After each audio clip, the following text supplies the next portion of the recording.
Oi, pessoal. Hoje à noite a gente viaja para um tempo em que escrever uma carta podia significar carregar madeira nas costas ou gastar metade da fortuna com seda bordada.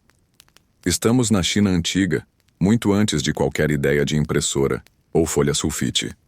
Tente imaginar explicar para alguém desse tempo o que é um caderno espiral. Você seria preso, ou no mínimo diagnosticado com delírio místico. Antes de se acomodar, aproveita para curtir o vídeo e se inscrever no canal. Mas só se você realmente gosta do que eu faço por aqui. E comenta de onde você está ouvindo. E que horas são aí agora. Agora, abaixe as luzes. Talvez ligue um ventilador para aquele som de fundo suave. E vamos mergulhar juntos nessa história de hoje. Você caminha por um pátio de pedra clara, cercado por colunas de bambu e folhas que estalam ao vento. O ar é quente e abafado, com cheiro de tinta e chá fermentado. Lá dentro, escribas se esforçam. Eles não usam papel, usam tábuas de bambu, pesadas, longas, que precisam ser presas com cordas. Para escrever um parágrafo, às vezes você precisa de 4 tábuas. Para carregar um poema inteiro, um burro de carga. Escrever aqui é um ato físico. A seda, embora mais elegante, é reservada aos ricos. Cada folha custa mais do que uma refeição para 10 soldados. Os escribas a tratam com reverência, como se estivessem pintando o próprio céu noturno. Você observa um deles terminar um registro imperial. Ele amarra as tábuas, sobe numa escada e encaixa tudo em uma prateleira alta. O processo leva 20 minutos e 4 suspiros frustrados. Você ouve um deles resmungar. Deve haver um jeito melhor. É nesse mundo de burocracia e madeira que aparece Cai Lun, um oficial da corte, preso entre o dever e a praticidade. Ele passa os dias tentando arquivar milhares de informações em materiais que resistem mais do que ajudam. Conta-se que um dia ele observa uma vespa, isso mesmo, uma vespa, mastigando cascas de árvore para fazer um ninho de fibras finas e resistentes. E então tem um estalo. Por que os humanos não fazem o mesmo? Historiadores ainda discutem se essa história da vespa é real ou apenas uma bela invenção. Mas ela funciona. Você vê Cai Lun experimentando. Junta trapos velhos, redes de pesca usadas, cascas de amoreira. Ele tritura tudo em água até formar uma pasta densa que estende sobre uma tela. Depois, seca ao sol. A primeira folha não é bonita. Parece uma sopa esquecida. Mas quando seca, é suave, leve e absorve tinta como nada que eles já tenham visto. E mais. É barata. Na apresentação à corte, Cai Lun estende a folha como quem oferece um segredo. Os funcionários franzem o senho. Um deles cheira. Outro dobra e desdobra. Um terceiro pergunta se aquilo pode virar guarda-sol. Mas, aos poucos eles percebem. Isso muda tudo. A substituição não é instantânea, claro. Mas você sente no ar, nas conversas cochichadas, nas expressões curiosas, que uma revolução começou ali mesmo, no calor daquele pátio. Cai Lun não inventou a escrita, nem a tinta, mas deu a elas um novo lar. Um lar leve, dobrável, transmissível. E com isso, sem saber, acendeu o pavio do que seria um mundo feito de páginas. E você? Você estava lá. Você acorda no mesmo pátio de pedra clara, agora banhado pela luz suave da manhã. Os sons são familiares.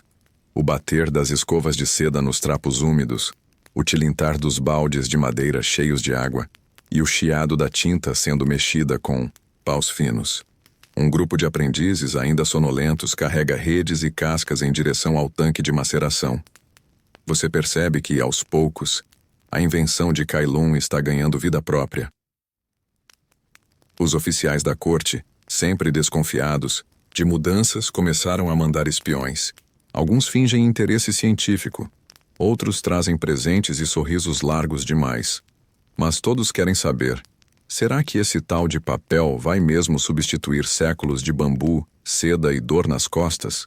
A resposta, claro, está no volume. A nova técnica permite produzir folhas mais finas e numerosas. E o mais importante, transportáveis. Em poucas semanas, o pequeno quintal de Cai Lun Vira uma espécie de fábrica caseira. Tambores de água fervente, montes de fibra secando ao sol e prateleiras improvisadas segurando folhas embrulhadas em tecido. O cheiro? Mistura de esperança, mofo e casca fermentada. É estranho, mas você se acostuma. Enquanto isso, os escribas, antes ranzinzas, agora competem para ver quem consegue escrever mais em menos tempo. Um deles ri ao perceber que pode fazer anotações enquanto caminha. Algo impossível com tábuas de bambu. Outro escreve um poema inteiro sobre como finalmente pode esconder bilhetes de amor entre as dobras da manga. Historiadores modernos ainda discutem se Kai Lun criou o papel sozinho ou apenas aprimorou métodos já existentes entre artesãos anônimos. Há relatos de folhas semelhantes no sul da China, muito antes da corte saber de sua existência. Mas uma coisa é certa: Kai Lun deu nome, forma e prestígio ao processo. E no mundo antigo, prestígio vale tanto quanto patente. Você observa os primeiros decretos reais impressos em papel. Cartas curtas, selos vermelhos, caligrafia firme. O imperador, sempre cético, decide usá-lo apenas para mensagens menos importantes. Mas é tarde. Os guardas preferem papel para registrar crimes. Os monges o adotam para copiar sutras. E os amantes para suspiros e segredos. No canto do quintal, Kai Lun experimenta algo novo. Mistura pétalas de flor à polpa, tentando criar folhas perfumadas. A primeira tentativa atrai abelhas, a segunda, formigas. Na terceira, ele sorri. A folha é delicada, levemente cor-de-rosa, e exala um perfume discreto. Você se pergunta se isso ainda conta como tecnologia, ou se já virou arte. Há uma tarde, em especial que você lembra com nitidez. Uma brisa morna atravessa o quintal. Um aprendiz derruba um balde, molhando uma pilha de folhas quase secas. Ao invés de gritar, Kai Lun apenas observa. Em silêncio, recolhe uma das folhas encharcadas e a segura contra o sol. As fibras brilham como se estivessem vivas. Ele não fala nada. Mas você entende. Às vezes, os acidentes revelam novos caminhos. Com o tempo, começam a surgir variações. Papel com mais rigidez, ideal para registros contábeis. Papel mais macio, para escrever poesias. Papel quase transparente, usado para, usos que não são exatamente literários. E assim, o papel começa a se infiltrar em tudo. É rápido, silencioso.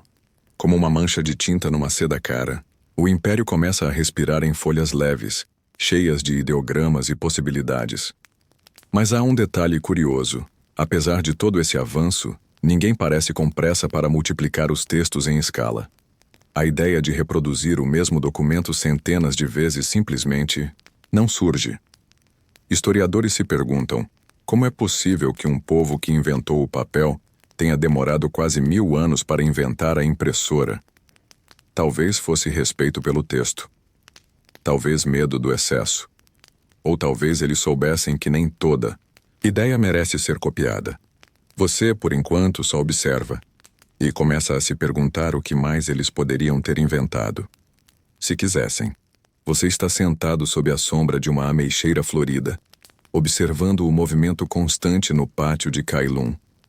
O som da água correndo e da polpa sendo mexida tornou-se parte do seu mundo. A invenção do papel se espalhou como uma fofoca, boa demais para ser contida. E como toda fofoca, ela muda um pouco a cada parada. Agora, viajantes de províncias distantes chegam com amostras de cascas diferentes, sementes estranhas, até mesmo fibras de peixes secos. Alguns funcionam, outros explodem. Um deles tinge o tanque de um azul vívido que ninguém consegue remover por semanas. O aprendiz responsável é promovido, porque a folha azul é linda. Você percebe que a criação virou obsessão coletiva. Uma senhora idosa jura que pode prever a qualidade da folha só pelo cheiro da polpa crua. Um jovem monge começa a escrever haikais com tanta frequência que acaba esquecendo de comer. Um artesão tenta secar o papel ao vento preso entre 2 bambus e descobre, sem querer, como criar papel frisado. É aqui que o papel começa a viajar. primeiro por rotas terrestres, depois pelos rios. Caixas recheadas com folhas bem prensadas seguem até os centros comerciais onde são trocadas por chá, seda ou poemas. Há uma espécie de reverência silenciosa em como os comerciantes lidam com os fardos.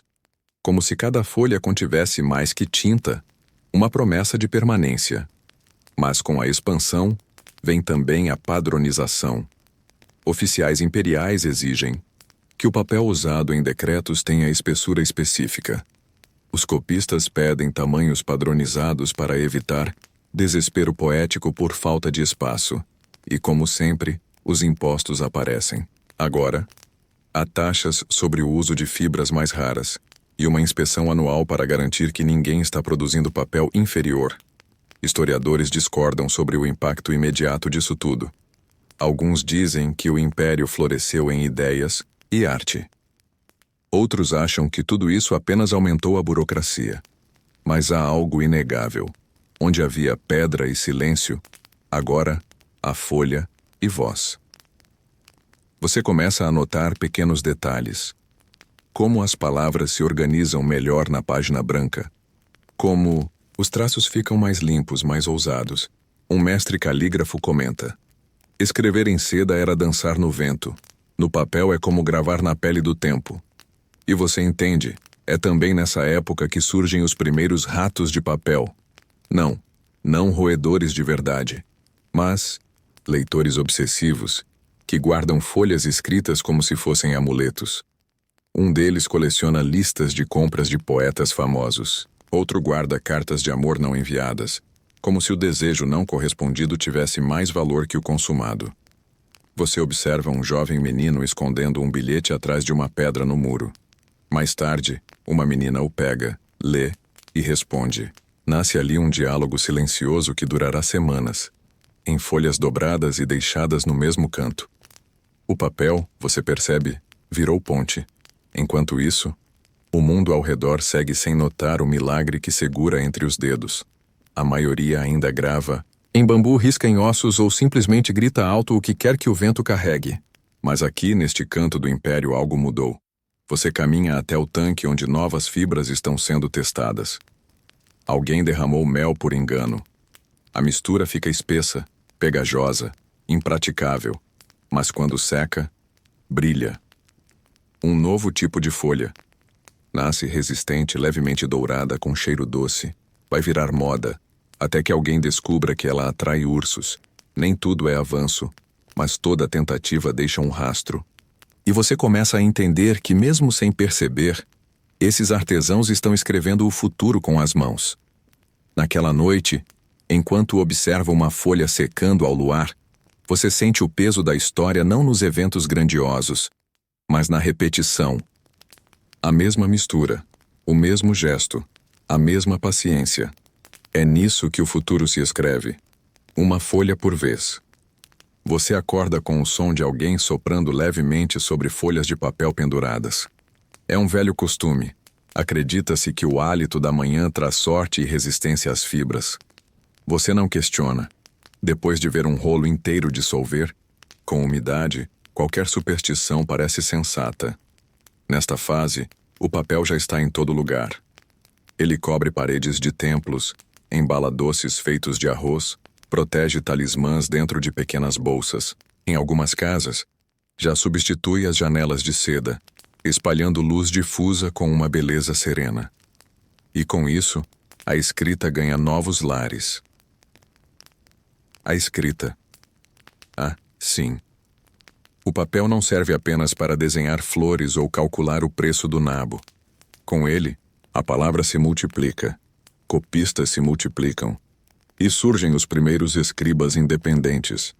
Gente que escreve por prazer ou convicção, não porque alguém mandou. Isso assusta e empolga ao mesmo tempo. Você se lembra da vez que encontrou uma folha solta com o desenho de uma raposa com asas, sem assinatura, sem contexto. Só aquilo, uma criatura que não existe, mas que de alguma forma parece verdadeira. O papel, você percebe, deu forma ao sonho. Logo aparecem textos sobre tudo. Como ferver água sem se queimar. Como convencer sua sogra de que você é bom partido. Como imitar o rugido de um tigre para espantar ladrões. Os murais públicos viram painéis rotativos de ideias, anedotas e protestos velados. Historiadores ainda discutem se essa democratização do saber teve real impacto imediato ou se era só modinha urbana. Mas você vê. A fila nos mercados agora inclui um homem vendendo poemas e uma senhora que lê versos por 3 moedas. Curiosamente, ninguém fala em copiar livros. É como se ninguém pensasse nisso. Talvez porque livros ainda sejam raros, obras sagradas, objetos solenes demais para essa folha macia e um pouco frágil. E, honestamente, fazer cópias de livros seria um esforço gigantesco. Não há prensas. Cada traço tem que ser feito à mão. Uma letra torta estraga a página. Um espirro pode acabar com a manhã inteira. Então, as palavras ainda seguem lentas, como água em montanha. Você vê um monge pingar tinta preta sobre uma nova folha e fazer um traço fino que curva como um ramo de salgueiro. A caligrafia é tão bela que parece cantar. E você entende por que ninguém sente pressa em reproduzir textos inteiros. O ato de escrever é o próprio objetivo, mas, como tudo, a paz tem prazo. Certa noite, uma tempestade arranca dezenas de folhas penduradas. Elas voam como pássaros aflitos, espalhando frases incompletas por toda a vila.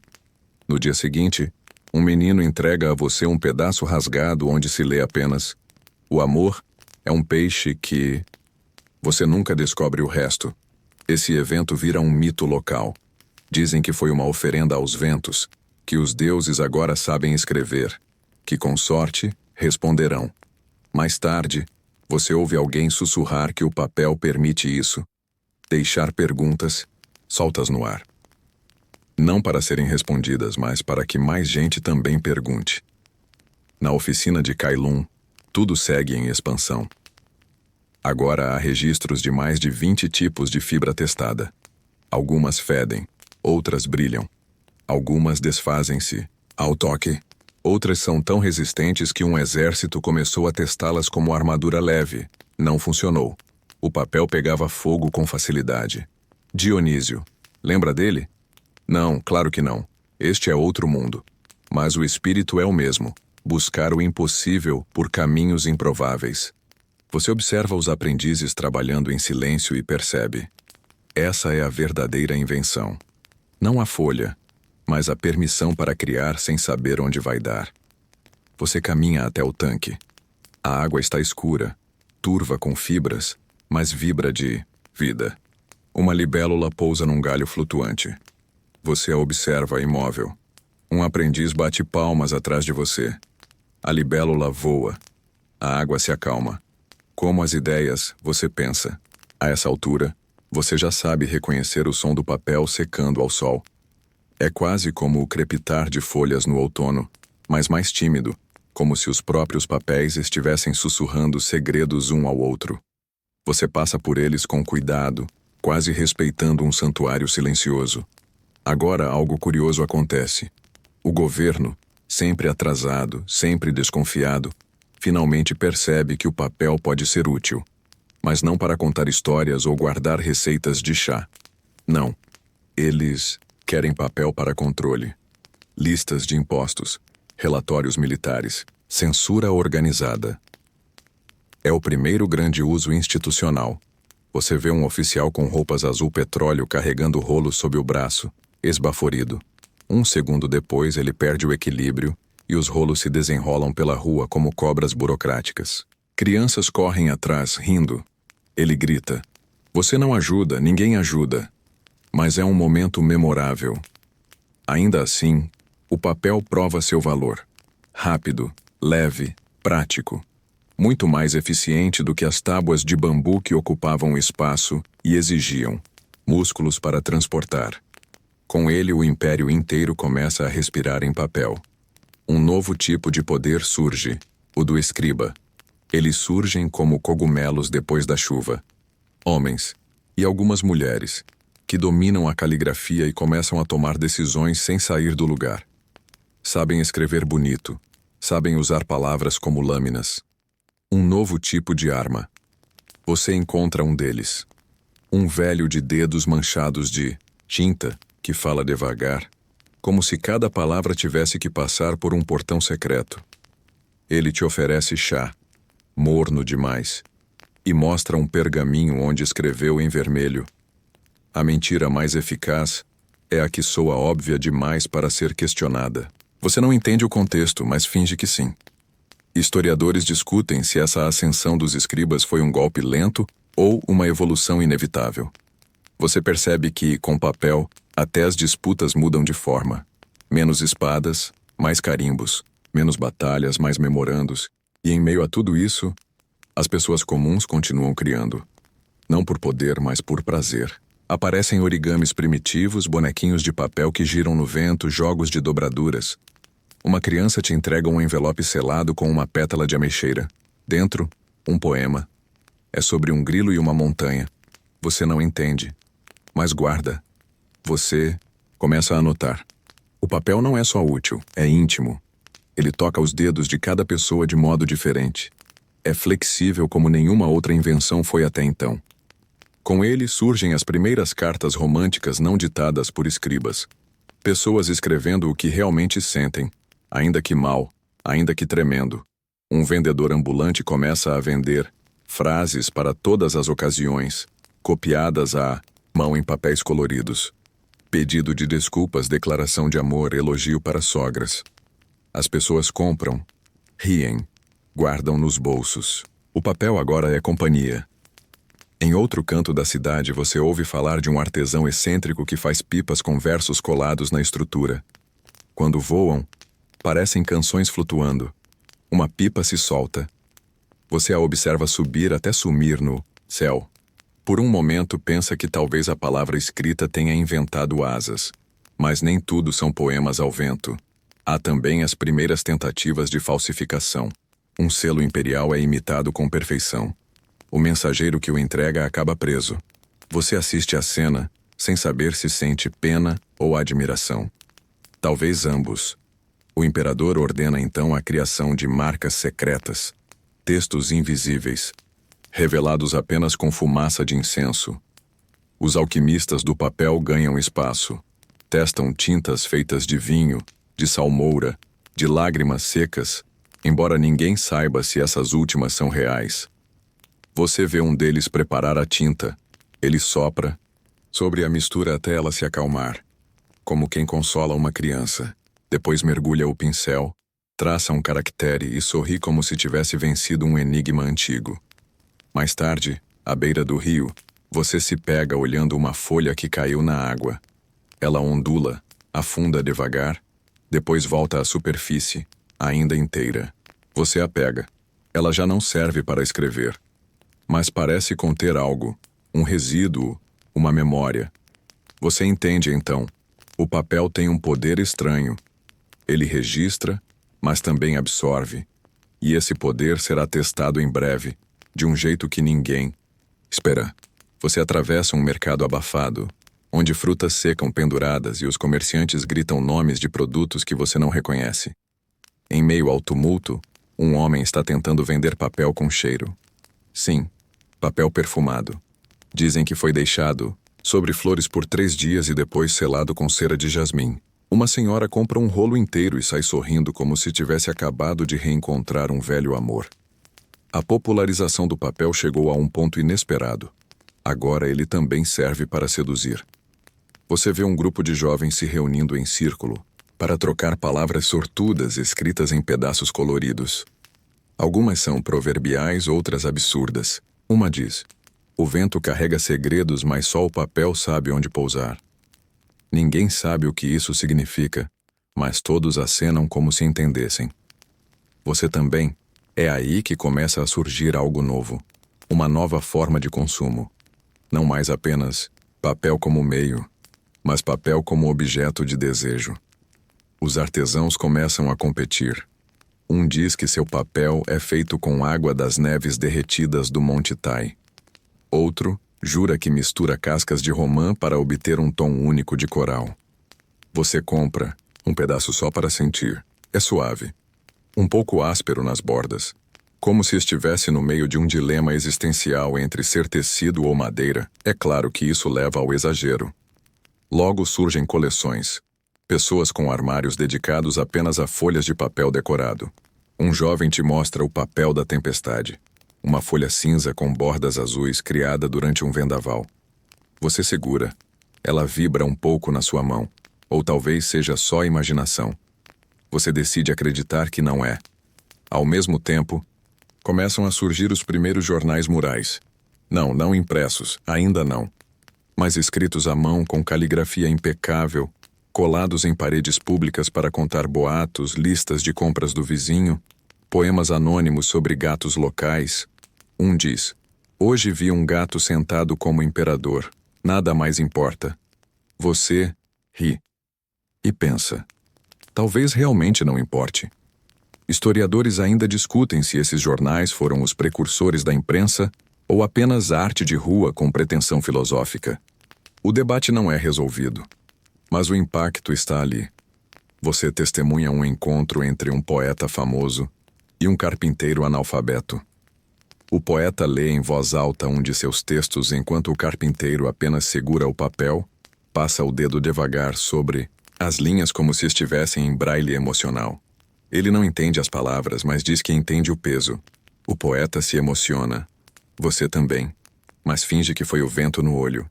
Nesse ponto, o papel já está em todo lugar. Coberturas de parede, em casas nobres, embalagens de doces, rituais religiosos. Um monge te mostra uma oração escrita 100 vezes na mesma folha, com letra cada vez menor até desaparecer. Diz que isso aumenta a chance de ser ouvido. Você não discute. Porém, uma tensão se instala. O papel carrega ideias. E ideias, bem, nem sempre agradam quem manda. Você começa a ouvir sussurros sobre documentos queimados, bilhetes secretos, denúncias anônimas deixadas sob portas. A leveza do papel se torna uma ameaça. É fácil esconder, fácil passar, fácil perder e fácil usar para subverter. Uma noite, você vê um grupo sendo perseguido por soldados.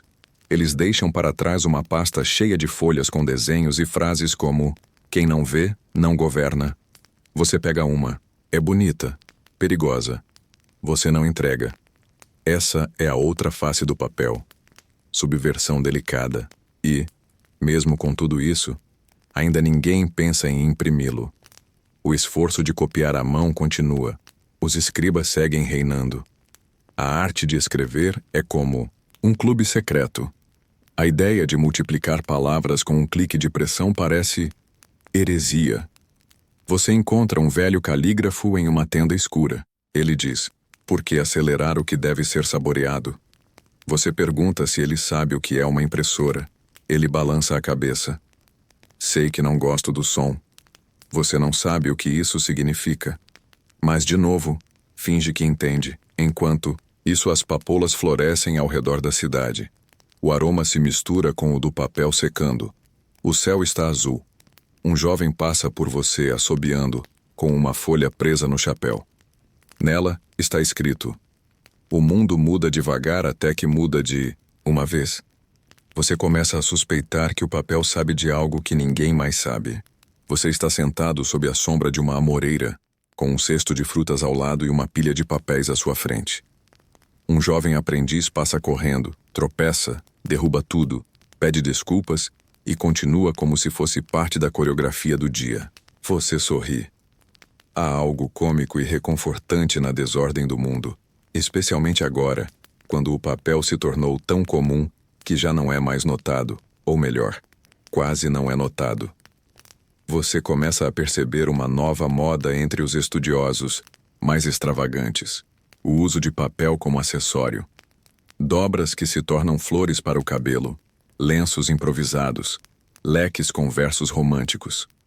Um homem te oferece um origami de pato com uma declaração de amor escrita na asa.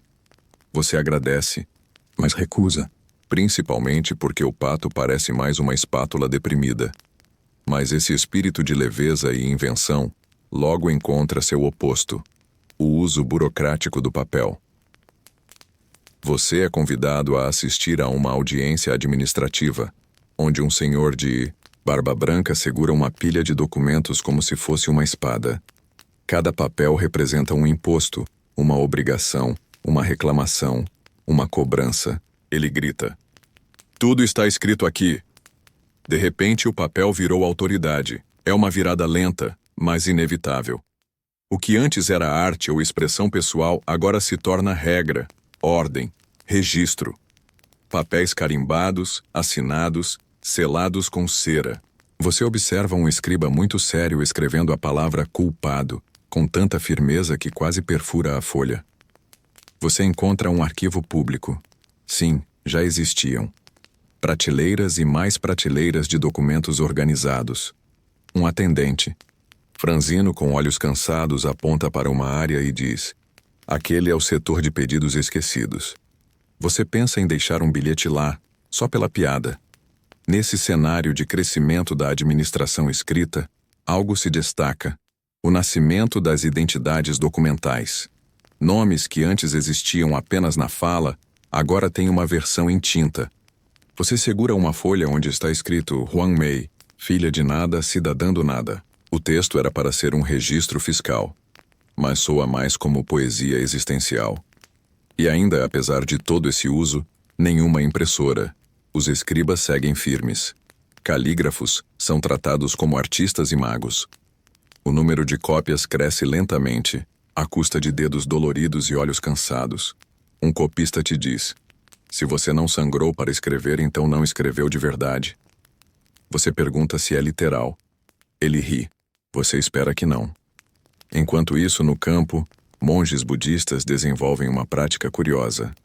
Selos de madeira com frases curtas esculpidas, pressionados em tecido ou argila. Um deles diz: "Não é imprimir, é abençoar." Você não discute, mas guarda a informação. Alguns estudiosos modernos sugerem que isso foi o embrião da impressão. Outros dizem que foi apenas uma forma de manter os monges ocupados em dias nublados. A verdade é, como sempre, um borrão entre fé e função. Você nota também um novo fenômeno: livros, de verdade, feitos de folhas costuradas, com capa, título, até dedicatória. Um comerciante diz que é o presente mais sofisticado que alguém pode dar. "Melhor que Jade", ele afirma. "O Jade não diz nada sobre você. Você folheia um desses livros. É sobre como colher bambu sem parecer desesperado." Capítulo 3. O silêncio entre os galhos é o verdadeiro ensinamento. Você fecha e suspira. O papel não para de surpreender, mas algo inquieta você. Com tanta produção manual, como as ideias estão sobrevivendo ao tempo? Um incêndio pode acabar com tudo. Um exército inimigo pode rasgar memórias inteiras. Você pergunta isso a um velho bibliotecário. Ele responde: "É por isso que ensinamos os filhos a recitar." Você imagina uma criança decorando os contos do avô, enquanto ajuda a dobrar folhas de papel recém-seco. A tradição escrita não substituiu a oral, só a acompanhou. Num canto de rua, um homem grita versos escritos em leques. Ele os gira, ao vento como quem espalha segredos. Você se aproxima e lê um. O papel aguenta tudo menos a chuva. Um trovão ressoa ao longe. Você guarda o leque só por segurança. É neste momento que você ouve falar de um projeto audacioso. Em uma província remota, um grupo de estudiosos está tentando copiar um texto inteiro usando blocos de madeira entalhados, letra por letra. Eles dizem que é para reduzir erros. Você imagina o esforço, a paciência, a dor nas costas. Você também imagina o primeiro bloco sendo entalhado com a letra A, depois B, depois C. E então lembram que é ideograma. E tudo parece ainda pior. Você pensa: será que é isso? Será que finalmente a impressão está chegando? E a resposta, por enquanto, é: quase. Você chega ao templo com o céu coberto de nuvens preguiçosas e um cheiro de chá de jasmim no ar. O portão de madeira se abre lentamente com um rangido que parece ensaiado, e ao entrar, você vê monges alinhando blocos de madeira como se fossem peças de um quebra-cabeça esotérico. Um deles, calvo e muito sério, está entalhando um ideograma com tanta concentração que parece que sua alma inteira está na ponta da faca. Sim, impressão por blocos de madeira. Uma ideia que se arrasta entre genialidade e masoquismo. Você se aproxima. Um jovem aprendiz te mostra um dos blocos. É leve, mas firme, e o texto gravado de forma invertida. Ele diz: demoramos 3 dias para terminar esse. E você pergunta: só esse? Ele sorri. Um sorriso que mistura orgulho com fadiga crônica.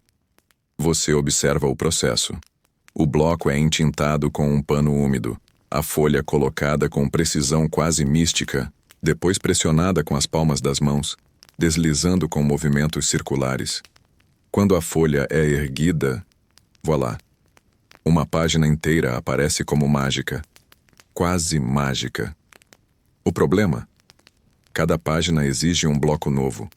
Ou seja, um livro de 100 páginas exige 100 blocos entalhados à mão. E se você cometer um erro, bem, é só entalhar outro bloco. Simples assim. Quase relaxante. Ou um convite à insanidade. Você começa a entender por que essa inovação demorou a decolar.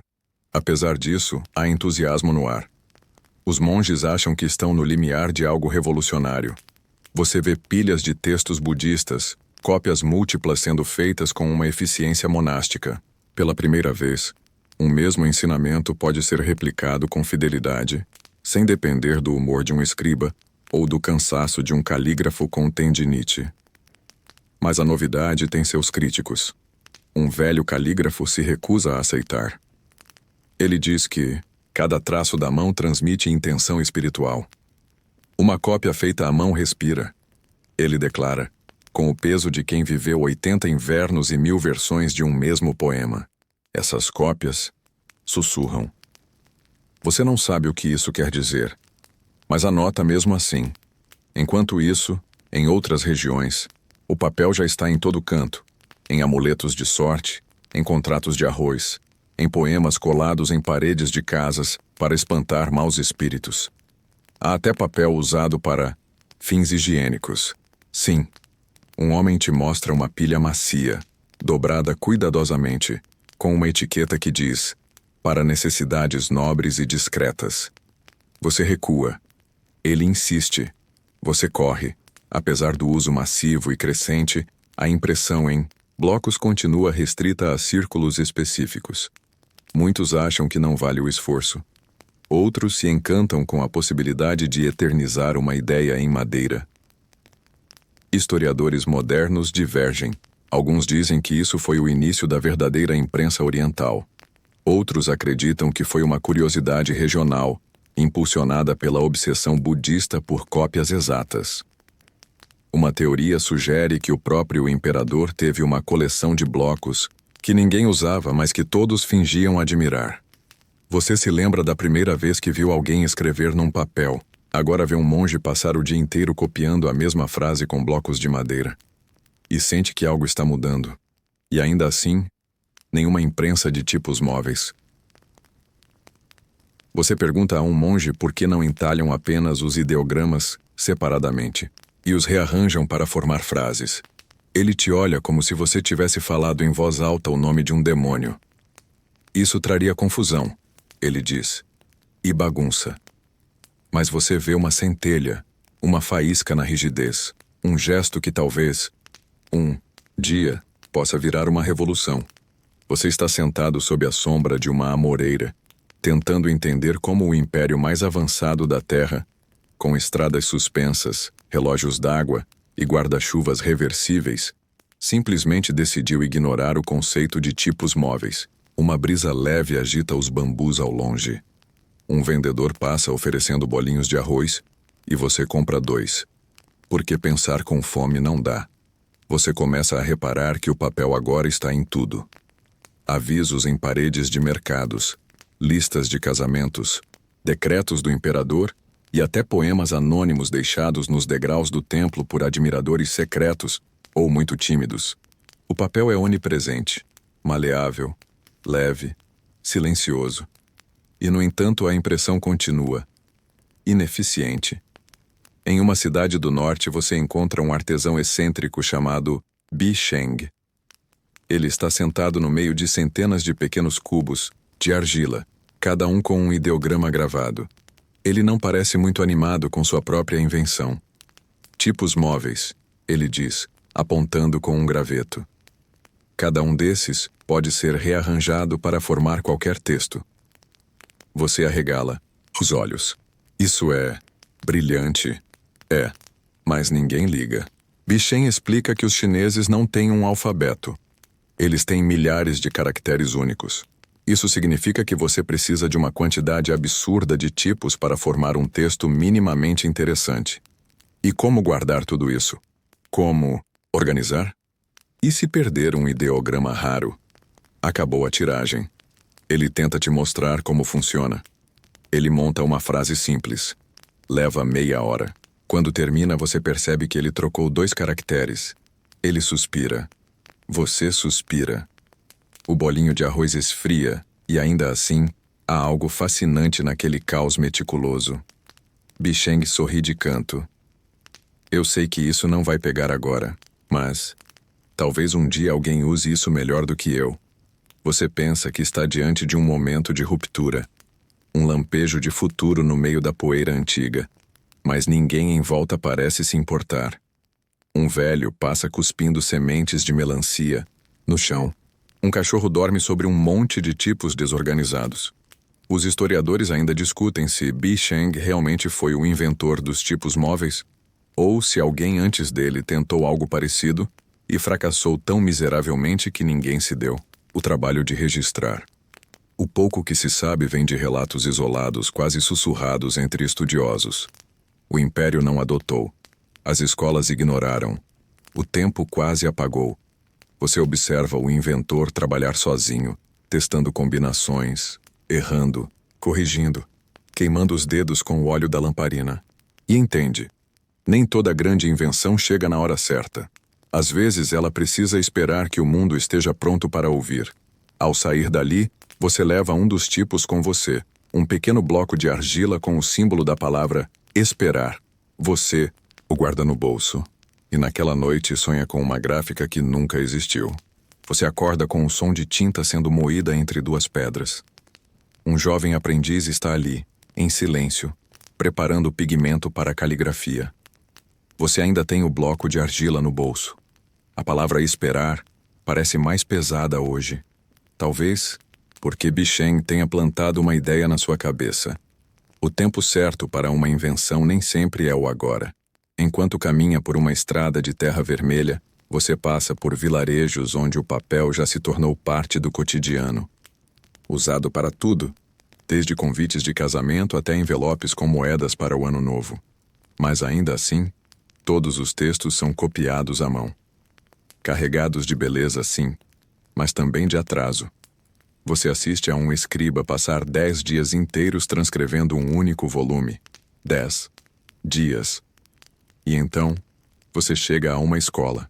Não uma escola comum, mas uma academia de letras voltada exclusivamente ao estudo da caligrafia. Os mestres treinam os aprendizes a escrever como se cada traço fosse um ritual. Um sacerdote de palavras. Cada pincelada é contemplada como se o próprio céu dependesse dela.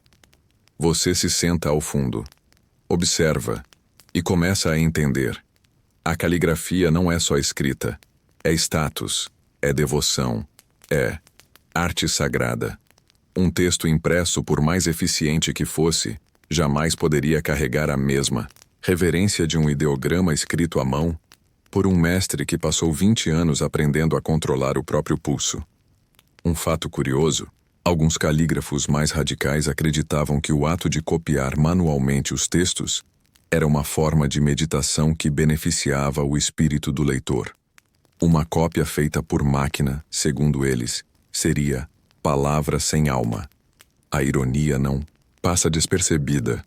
Um império que criou o papel, essa maravilha flexível, veloz, revolucionária, agora se recusa a abraçar a impressão porque ama demais a lentidão. Você pensa nas pressas do mundo moderno, nos textos que você já imprimiu sem nem ler, nas notificações que piscam como vagalumes ansiosos, e começa a ver beleza naquela resistência. Claro, há também fatores práticos. A grande quantidade de caracteres chineses ainda torna a impressão móvel um pesadelo logístico.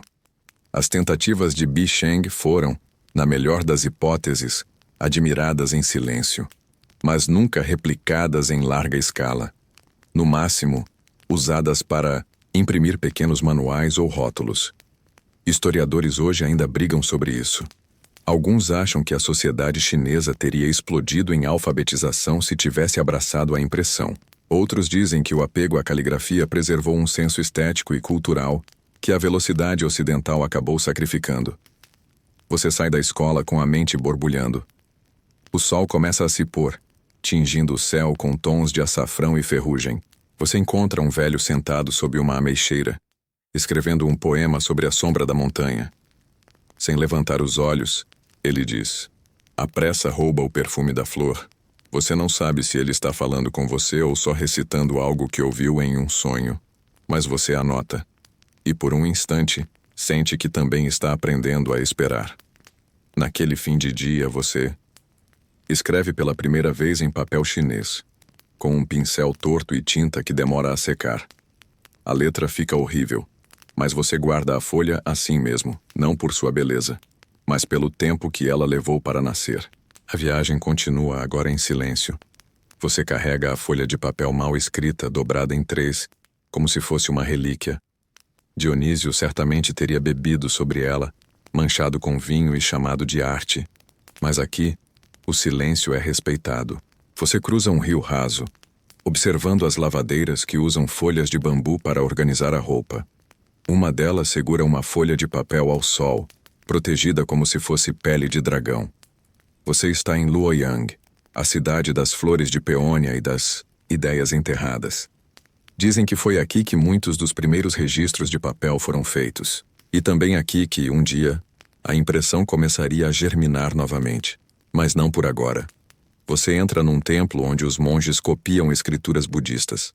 Centenas de folhas espalhadas. E nenhum ruído além do sopro do vento e o som da seda dos trajes raspando o chão de pedra. Você não ousa interromper. Um monge te oferece chá. Ele diz: "Aqui, a palavra precisa de silêncio para nascer." O papel está em todo lugar.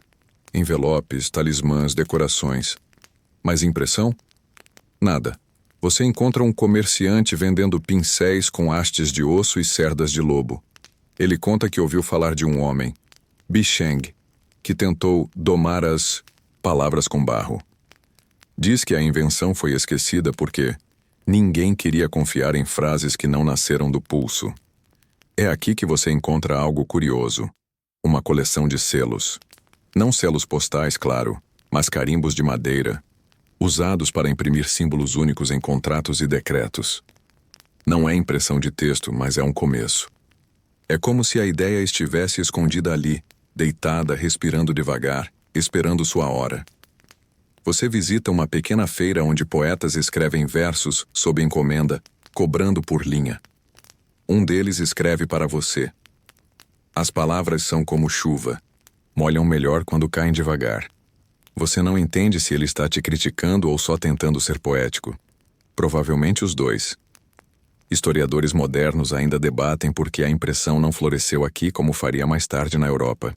Alguns culpam a estrutura da escrita chinesa, que requer milhares de caracteres diferentes. Outros sugerem que foi um gesto consciente, um apego intencional ao prestígio da escrita à mão. Enquanto isso, na Índia, em partes do mundo árabe e depois na Europa, outras culturas já começavam a brincar com a ideia de repetir palavras em série. Mas aqui, ainda não. Você percebe que não se trata apenas de resistência. É escolha. Os chineses escolheram cultivar lentidão. E essa escolha, por mais frustrante que pareça para um viajante moderno, carrega uma beleza curiosa. Ao sair de Luoyang, você observa uma menina praticando caligrafia no chão de terra, com um galho molhado.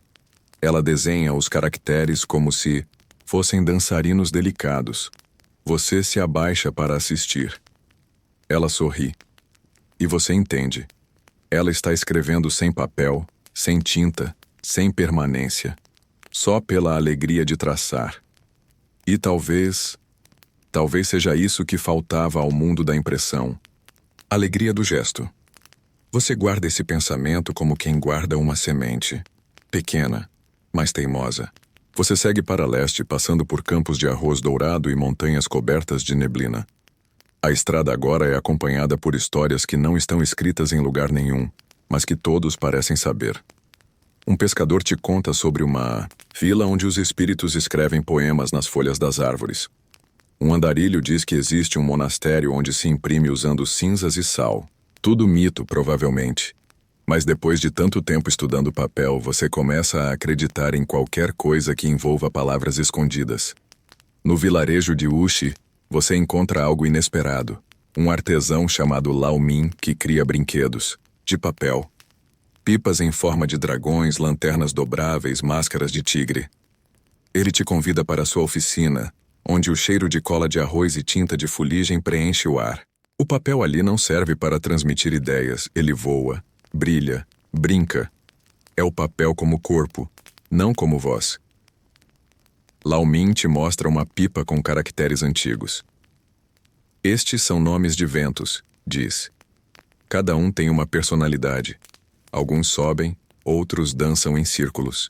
Você não sabe se acredita, mas a pipa voa como se soubesse algo que você não sabe. Você observa como ele pinta os olhos das figuras com um cuidado solene. Sem olhos, não veem o céu, ele diz. A arte não está apenas no papel, está na crença de que ele vive. Essa relação quase mágica com o papel talvez explique por que os chineses demoraram a abraçar a impressão. Por aqui, o papel ainda é coisa viva. É usado em funerais, onde se queimam cópias de dinheiro e objetos para enviar aos mortos. É colado nas portas durante festivais, com votos de sorte. É lançado ao vento como oferenda aos deuses. Imprimir. Sobre isso, talvez parecesse profano. Como engarrafar o vento ou assinar o nome de um dragão. Você passa uma noite em Wuxi. O céu está claro. As estrelas espalhadas como cinzas de vela sobre o pano escuro da noite. Lao Min acende lanternas e as solta no rio.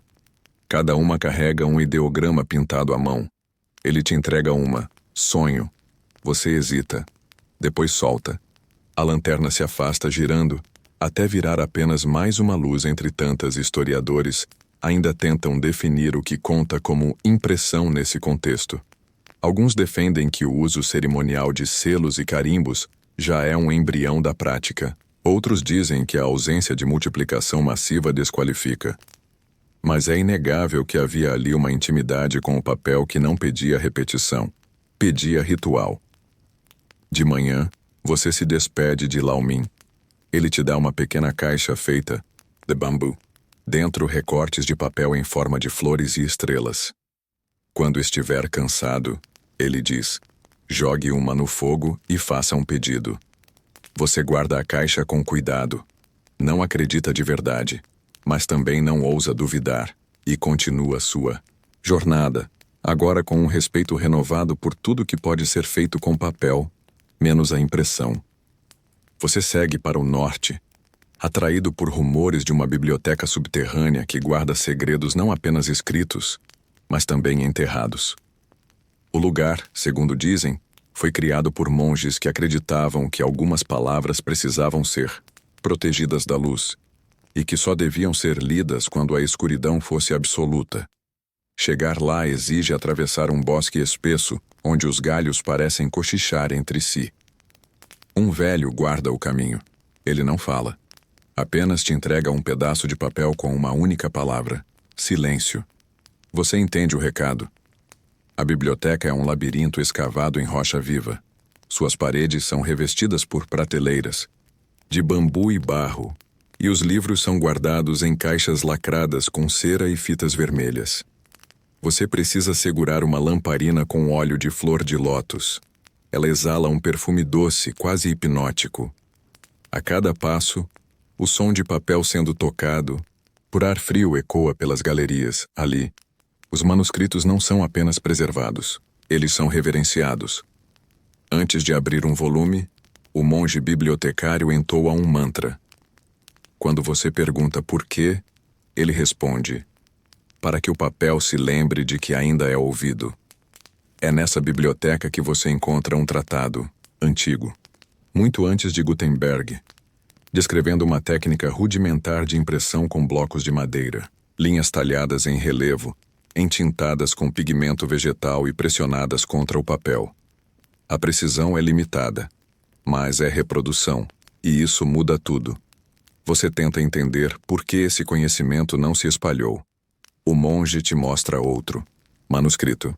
Uma crítica escrita por um estudioso anônimo, alegando que a impressão rouba a voz do escriba e transforma a sabedoria em produto. Há algo sagrado na mão que escreve. Algo que se perde quando a mão é substituída por madeira. Historiadores ainda discutem se esse manuscrito foi um verdadeiro tratado técnico ou apenas uma alegoria filosófica. Alguns acreditam que o medo da reprodução em massa estava enraizado na ideia de que o papel devia conter alma, não apenas tinta.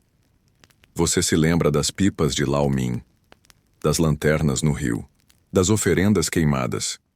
E tudo começa a fazer sentido. Ali, no subterrâneo, cercado por palavras que preferem o escuro, você percebe que a China antiga não ignorou a impressão por ignorância, mas por escolha. A tradição valorizava o gesto, a intenção, o ritual. Você agradece aos monges. Eles te oferecem uma folha em branco como presente, para que você escolha o que vale repetir. Você aceita e sobe de volta à luz, carregando o vazio mais poderoso que já segurou. A folha em branco permanece com você, guardada com mais cuidado do que qualquer relíquia. É fina, mas resistente. O tipo de papel que não rasga com facilidade, mas que também não se entrega facilmente à tinta. Como se esperasse o momento certo. A palavra certa. Você volta a caminhar pelas vilas e mercados. O mundo parece mais barulhento agora. Como se cada vendedor gritasse para competir com o silêncio que você carrega na bolsa. Dionísio estaria orgulhoso, ou confuso. Talvez os dois. Em uma estalagem às margens de um rio, você encontra um velho calígrafo. Ele tem mãos manchadas de tinta e uma paciência que parece ter sido fermentada lentamente, como vinho antigo. Você mostra a folha. Ele assente com respeito. Essa folha espera algo raro, um motivo. Ele te ensina sobre as 4 virtudes da escrita clássica chinesa: os ossos da caneta, a carne da tinta, os músculos do pincel e o espírito do papel. Cada caractere deve respirar, como um ser vivo que só existe no momento da escrita. Você tenta escrever algo, qualquer coisa, mas não consegue. O papel recusa. Enquanto isso, as notícias correm. Em outras regiões do império, impressões começam a circular. Alguns em seda, outros em papel barato. Histórias populares, receitas, mapas simplificados. A impressão chega, mas rasteja. Os intelectuais hesitam. Monges se opõem. Poetas resmungam. Mas mercadores sorriem, porque agora o conhecimento pode ser vendido, enrolado, transportado, empilhado. E tudo isso sem precisar de bênçãos nem de tinta perfumada. Você ouve sobre Bisheng, um artesão que cria os primeiros tipos móveis usando argila endurecida. Uma inovação que quase ninguém entende. Suas peças são frágeis, difíceis de alinhar, mas são móveis. E isso de novo muda tudo. Bisheng trabalha sozinho, em silêncio. Ele sabe que está à frente de seu tempo, e talvez não viva para ver a mudança que iniciou. Você o visita. Ele te oferece chá e um pedaço de papel com impressões falhadas. O papel aceita. A argila tenta. Mas os homens hesitam. Historiadores modernos ainda tentam avaliar o impacto real de Bisheng. Alguns dizem que ele é um precursor ignorado. Outros acreditam que sua invenção foi apenas uma curiosidade. Mas todos concordam que, por um instante, a impressão esteve ao alcance da mão. Você observa os tipos móveis sobre a mesa. Linhas, curvas, ângulos duros. Cada caractere é uma tentativa de fixar o som da fala em matéria. O velho calígrafo reaparece em seus pensamentos. O papel só fala quando acredita que será ouvido. E ali, com os dedos sujos de tinta e o coração em silêncio, você escreve pela primeira vez na sua folha em branco. Não muito, só uma palavra, mas suficiente para despertar o papel. Você observa a tinta se espalhar devagar pela superfície do papel, como se o próprio tempo estivesse lendo em voz baixa. A palavra que escreveu, talvez um nome, talvez um desejo, agora repousa ali, viva. Não como uma marca, mas como um sussurro aceito. Nos dias que se seguem, você passa a andar com esse pedaço de papel por perto, dobrado com cuidado, como se carregasse um talismã, e em cada vilarejo por onde passa, escuta rumores de mudanças. Na cidade de Luoyang, dizem que um homem inventou uma prensa rudimentar para acelerar cópias. Em um templo próximo a Hangzhou, monges experimentam usar blocos entalhados para reproduzir sutras. Em mercados, comerciantes passam a distribuir listas de preços impressas, pequenas, práticas e incrivelmente úteis, mas, apesar de tudo, a impressão não explode como um incêndio. Ela escorre como uma nascente escondida, lenta, persistente e, por vezes, ignorada. Você pergunta a um erudito por que a impressão ainda é tratada com desconfiança. Porque o papel ouve, ele responde. Mas a impressão fala sem ser convidada. Em sua jornada, você reencontra aquele antigo inventor de aromas que Dionísio contratou um dia. Ele agora cria perfumes de sabedoria, pequenos frascos com o cheiro de livros, tinta, madeira entalhada. Uma tentativa de transformar o saber em sensação. Ele te oferece um frasco. Você recusa sorrindo. Já carrega o verdadeiro perfume da memória. O som de uma palavra sendo escrita pela primeira vez. Em um último mercado, uma criança corre até você com um panfleto tosco. Está mal alinhado, cheio de borrões. Mas é uma história, e você reconhece a origem. Um mito antigo impresso pela primeira vez. Uma semente de algo maior. Você guarda o panfleto, não porque ele é bonito, mas porque ele respira esforço. É nesse momento que você entende. Os chineses inventaram o papel porque precisavam de um novo começo. Mas ignoraram a impressão por tanto tempo porque ainda não estavam prontos para que todos tivessem o poder de começar. E apesar da lentidão, da hesitação, do ceticismo e das perdas, agora, algo se move. Como o primeiro sopro em uma chama, recém-nascida. Como uma folha sendo virada, porque você esteve lá, você viu. E agora, você escreve. Agora feche os olhos. Respire fundo como se puxasse o aroma antigo de uma biblioteca que ninguém visita mais. Sinta o peso de um pergaminho em branco repousando sobre seus joelhos.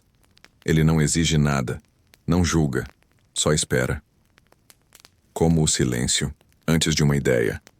As palavras que você ouviu nesta noite são só ecos, de bambus sendo moídos, de pincéis deslizando sobre fibras molhadas, de vozes que tentaram capturar o mundo com tinta. Mas você não precisa lembrá-las agora.